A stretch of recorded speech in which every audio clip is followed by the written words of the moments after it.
Today, we're running through 3 10-team Superflex mock drafts from the 105 spot, one starting with a quarterback, one with a running back, and one with a wide receiver to see how different first picks impact your team build.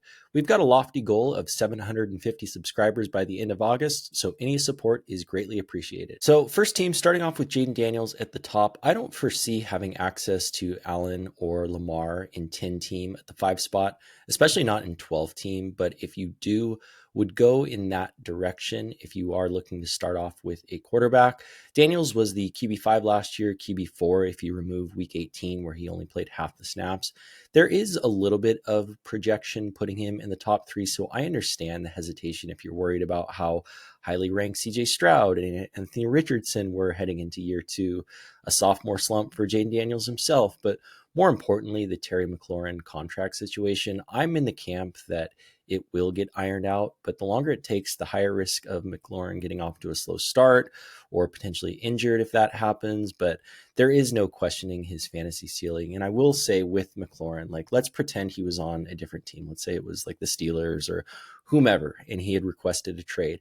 Every single person would be saying, hey, Washington is the perfect fit for this guy. So I think McLaurin knows that, the Commanders know that, and I am confident it will get ironed out. And then with the wide receiver position, Nico Collins and Ladd McConkey, I can't stress enough that I'm not leaving any draft this year without a top 11 wide receiver. And Nico Collins was the number 1 receiver in fantasy the first 4 weeks of the season, and that's when Diggs and Dell were healthy.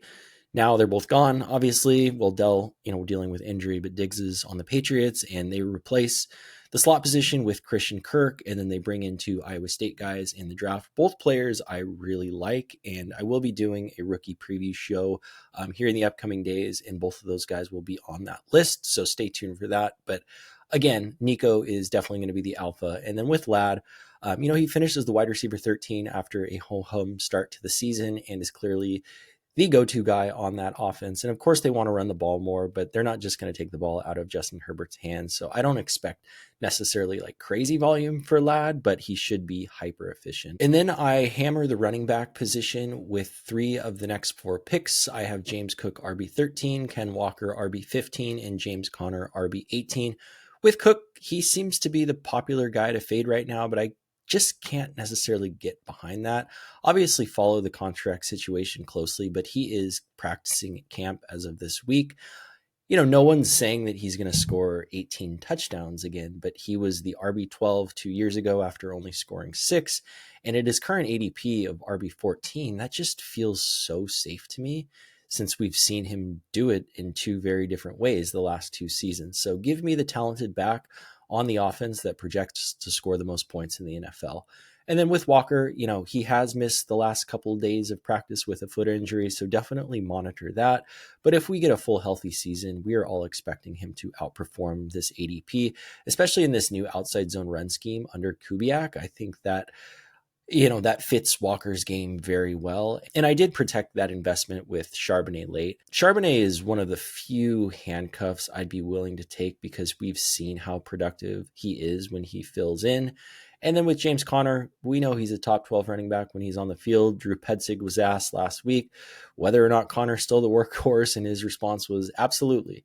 And then we get James Conner quoted saying, he and Trey Benson are both the RB1s, but I think he's just trying to hype up the young guy, and I think he's definitely going to teach him along the way. But I think the plan, again, is to ride Conner. I'm not in a rush to take Benson. If I do draft Conner, I just don't want to necessarily clog up that roster spot, and that's exactly what Fab is for, right? Like if you're confident in Benson and you don't take him as a handcuff and Conner does miss time, you can spend your Fab money on Benson. And then with Caleb Williams, he was the QB 16 last year. He had a lot of boom bust weeks. He had 7 single digit fantasy weeks, but he had 5 weeks over 22 points. So we know the ceiling is there, and we know the environment around him was definitely a mess last year, specifically from the coaching perspective. Shane Waldron, Matt Eberflus, kind of as bad as it gets. So we know that Ben Johnson is going to be running a tight ship. We've already seen that in camp. We know that he's an offensive guru.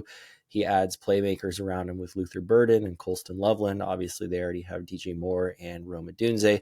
We know the type of juggernaut that Detroit was on offense last year, and the Bears were definitely not. So if they can, improve on that, and we're not saying they're going to be the Detroit level, but I think there's a lot of room for Caleb Williams to grow. And then the thing with Caleb too, and the reason I'm so high on him, is we saw him rush for almost 500 yards last year, and he didn't convert any of those rushes into a touchdown.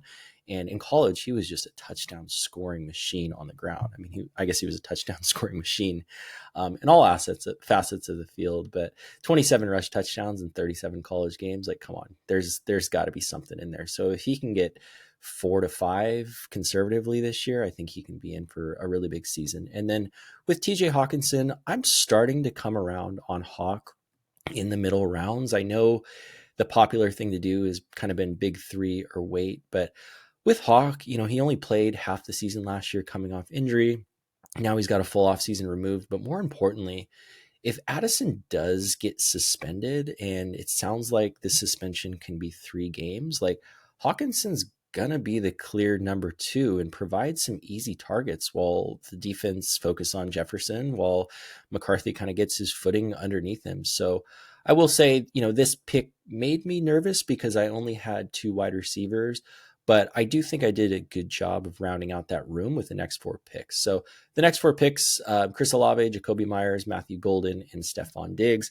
Olave was the wide receiver 16 in 2023, wide receiver 25 his rookie season, and at his current ADP of wide receiver 32, I'm just betting on the talent. I know Tyler Shuck and the rest of the QB room is not necessarily inspiring, but at that price tag, I'm willing to take a shot on my guy. And then with Myers, he should be a target for everyone, especially in deeper formats. He's always ranked outside the top 40. I think he's finally slipped inside the top 40 this year. I looked at Fantasy Pros, and I think they finally had him wide receiver 38. I've got him down at 32. Trevor has him at wide receiver 29. And year over year, he just finishes inside the top 30. And then with Matthew Golden, he's an intriguing rookie target that has a path to emerge as the number 1. We definitely expect Jordan Love to be throwing more this year. So if Golden does emerge, as much as we like Jayden Reed as a player, like, he's just not necessarily on the field a ton. So if Golden snap percentage is in the high 80s or low 90s, I think he can be in for a really good season. And then with Stephon Diggs, he's a very easy click for me given where Sleeper has his ADP. So if you are drafting on Sleeper, just make sure you circle him, assuming that you believe in Drake May and his progress and that Diggs is healthy. But what we've seen from Diggs in practice is that, he has been looking good. So overall, I like this team quite a bit. This was the only team in which I didn't select a third quarterback, which I always do. So I would probably swap the Golden pick for maybe someone like Bryce Young in this build. So second team, I love these wide receiver heavy builds, and this quartet needs no introduction. The one person I will talk about is Tyreek Hill. We know it's been kind of weird vibes all around in Miami, and their offensive line is not in a great spot. They're talking about, getting the ball out of Tua's hands even faster this season. Tyreek's talking about how Achane shouldn't be the goal line back. There's been quite a bit of noise. He's been doing a lot of races in the offseason, so he still looks fast. So long story short, I do have my guard up about Tyreek a little bit this year, but as my number 4, and in 3 wide receiver format becomes my flex. Like, you want to talk about a high upside flex. I just think that's too good to pass up on. And then rounding out the wide receiver position with Chris Godwin, although I'm fading him more and more as it looks like he might start the season on PUP, in a build like this, I'm kind of hoping he does and can kind of just throw him on my IR spot and then grab another player in the meantime, or a waiver wire guy, etc. So that's when I would be looking to take a shot on Chris Godwin, is when I already have the wide receiver room, fully built out. He falls in the draft. You get the idea. Now at the running back position, this is where it gets a little bit dicey, but let me try to sell you on it. Like, I've recently moved Hampton up to my RB15 in a tier with Walker and Kamara, and we're thinking about doing a tier breakdown with those 3 specifically. So if that's something you'd want to see, please comment down below. But with Hampton, first round running back on a good team with a good offensive line that wants to run the ball, also has a good defense. Like, every day that goes by that Najee isn't on the field is more first team reps for Hampton. And I really think this kid is going to be a star. So just keep monitoring Najee's status, because the more time he misses, the more you're going to see Hampton to continue to move up. And if you are in drafts in, the next week or so, I would definitely circle and star Hampton as a target. And then with Travion Henderson, he brings so much needed electricity to this offense. Doesn't necessarily profile as a workhorse, but can envision a Gibbs light type role based on how he was best deployed at Ohio State. You look at all his underlying metrics, you watch the games, like, what type of player this guy is. He doesn't fumble either, which is something that Ramondre has obviously struggled with. He's fantastic in pass protection, so it's just going to be tough to keep this guy off the field. And then I go with the stability of DeAndre Swift. Every year he finishes between RB18 and RB23. So it's not a league winner by any stretch, but I can start him over Henderson, kind of for the time being, as we kind of see how that running back room shakes out in New England. And then sticking with Ohio State running backs, I take J.K. Dobbins late. I understand the excitement over Harvey, and he's definitely a target of mine within reason this season, but Dobbins is obviously a talented player behind a great line, and he is excellent in pass protection. So I think that's something that's definitely going to keep him on the field, especially in passing downs. We know he can get some runway on early downs as well. So maybe someone in the beginning of the season that has a little bit more value than later on. Obviously, we know he has an extensive injury history, but someone I can maybe start in a pinch. But at that draft spot, it's not like I'm very heavily invested and can easily cut him if it doesn't pan out. And then I decided to wait at quarterback and still think I made out pretty good. Sleeper has Goff and Love's ADPs suppressed a bit. And on Fantasy Pros, Goff is QB 15 and Love is QB 17. Goff's last 3 seasons have been QB6, QB7, and QB10, so I'm not sure I entirely buy into all the hate, but he's a better Superflex target because of his stability than one QB league, so that's probably why his ADP is getting pushed down a little bit. And I get the Ben Johnson thing, but they're still projected to be a top 5 scoring offense, and maybe they're going to have to be in more shootouts than just grinding David Montgomery at the end of the game, so I'm kind of buying the dip with him. And then with Jordan Love, he's someone I'm continuing to push up. He was the QB 17 last year, but we know he was injured. He only missed those 2 games, but he wasn't himself throughout the season. But we're only a year removed from him being the QB 5. And last season, we know how run heavy they were, right? They were number 5 in rush attempts in the NFL, but I just don't think their defense is going to be good enough this season to allow that. And they're playing in a very tough division. So expect Love to have to put a little bit more work on his shoulders. And I think we saw that in the draft with them taking Matthew Golden. They never draft first round wide receivers. So I think they kind of see the writing on the wall. And then I rounded out with Geno Late, who has only finished inside the top 20 in years he's started 15 games or more. So definitely adding a little bit of stability to that quarterback room as well. And then at tight end, David Njoku, this is kind of where I have him ranked. I'm banking on Joe Flacco being the starter, at least for the first month or so. But we've seen in a small sample size with Joe Flacco how much upside Njoku has. I mean, just looking at the end to a couple seasons ago, it was like 6 targets, 8 targets, 14 targets, 9 targets, 8 targets. Like, he was just going off. So I think if we see that out the gate, we're going to be looking at David Njoku consistently ranked inside, at the very least, the top 6 at the tight end position. So overall, I like this team, but there's definitely a lot of risk in being so invested in the rookie running backs with my first couple RB picks. All right, team 3. This is the hero RB start with Saquon, but I'm not really sure you can call it hero RB since I was able to get Kamara in the 5th, but I get it's kind of like in vogue or in fashion to fade Saquon, but like, I don't know, 21.2 half PPR points per game last season, 1 point floor clear of the number 2 Gibbs. We know the offensive line is elite. He got an extension and a raise this offseason. And I think the biggest thing for me with Saquon is he was tackled at the 1 yard line, like, I don't know, 9 times, 10 times, 11 times, something crazy. And like none of those turned into touchdowns. So if we just get a few more of those, I think he can be in for another monster season. So I think, we're maybe just splitting hairs a little bit between Saquon and Gibbs and Bijan. I think if you say they're all going to play 15 games this season, I think they're all going to be awesome and probably be inside the top 5. So I've still got Saquon as my one. I don't necessarily foresee that changing. We did do a tier breakdown of all 3 of those running backs I just mentioned. So if you're interested in a little bit of a deeper dive, I would suggest you go check that out. And then with Kamara, let's just pull up his player card here.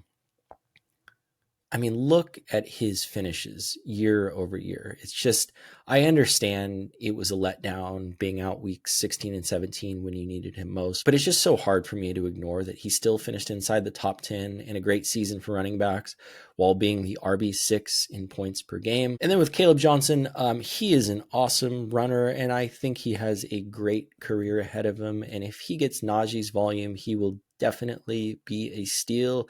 However, Jaylen Warren is excellent in pass protection, and there have been some not so great reports about Caleb in pass pro. So keep an eye on that, and it's no secret who Rodgers would prefer next to him under those circumstances. So hopefully he gets that ironed out throughout training camp, because I think if he's on the field, he's going to be electric. And I understand he didn't catch a lot of passes at Iowa, but does anyone catch a lot of passes at Iowa outside of these stud tight ends they seem to push out every few years or so? So I'm not too worried about that. That was kind of the thing with Kenneth Walker coming out of Michigan State. It's like, oh, you can't catch passes. It's like, no, they just didn't really throw it to him. And then we see last year with Kenneth Walker get a bunch of dump offs. So I think if he's out there, I think Rodgers will dump it off to him. But definitely will. Not definitely, but you'll probably have to be patient with him in the beginning of the season. But as my 3rd running back, he's someone I would take a shot on. And then I didn't take a 4th running back in this build. I kind of just ran out of space, but I definitely leave every draft with 4 running backs. And then at the wide receiver position, you'll notice a theme in all of my draft reviews and mock drafts that I like to hammer wide receiver early and often. And starting off with Malik Neighbors, wide receiver 7 last year, 35% target share. They bring in Russ, they draft Jackson Dart.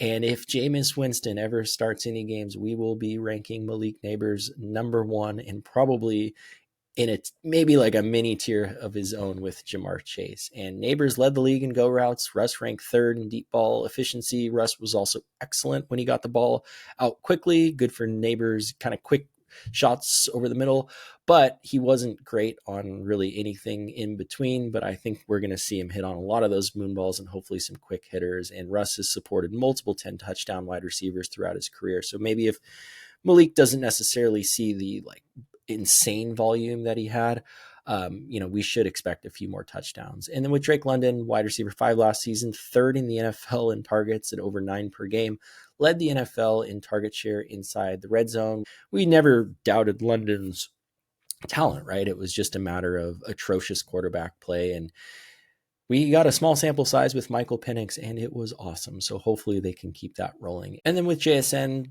complete breakout season last year, right? Like we're hoping that Rome Odunze kind of follows the path of JSN after that coaching departure in Seattle led to a boost in JSN's production.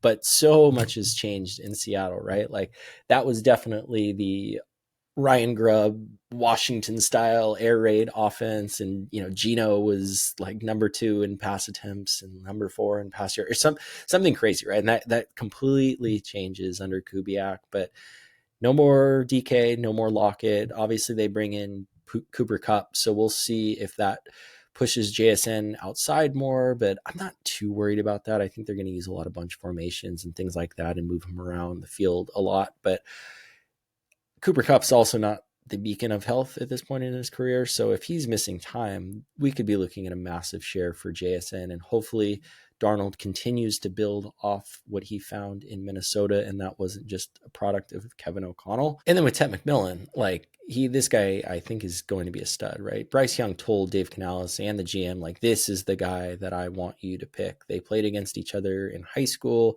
If you look at the target share that Deontay Johnson was getting early in the season, he was getting over 9 targets per game in that X role. So if Tet fills into that role, I think he's just going to be a stud, right? And I understand when you look at Carolina, it's they've got so many mouths to feed. I like Jalen Colker too.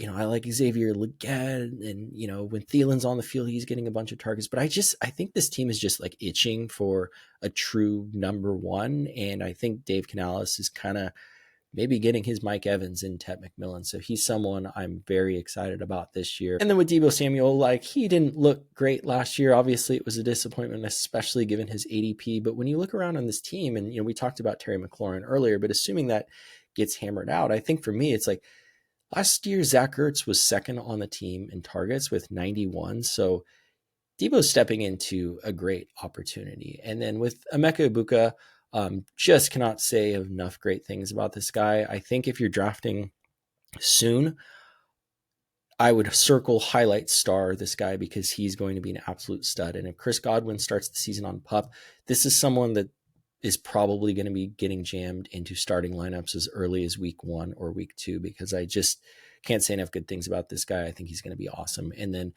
at quarterback, I picked Goff and Love in the last build as well. I didn't realize that until after.